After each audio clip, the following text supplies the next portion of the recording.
Operation Epic Fury. Right now, U.S. forces are helping ships that are trapped in the Strait of Hormuz as part of what the president has dubbed Project Freedom. So it comes as a second UK ship has reported they were attacked in the critical waterway. Mark Meredith is live at the White House with the latest. Mark.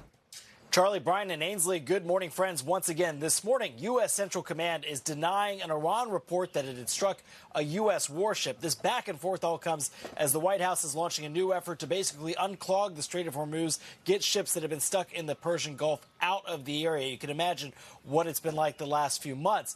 The president is calling this a humanitarian mission in an effort to try to free up those ships. You can imagine what it's been like for those cargo crews who have been stuck, running out of food, waiting for relief. The president posting on Sunday, for the good of Iran, the Mideast, and the U.S., we have told these countries that will guide their ships safely out of these restricted waterways so they can freely and ably get on with their business. The ship movement is merely meant to free up people, companies, and countries that have done absolutely nothing wrong.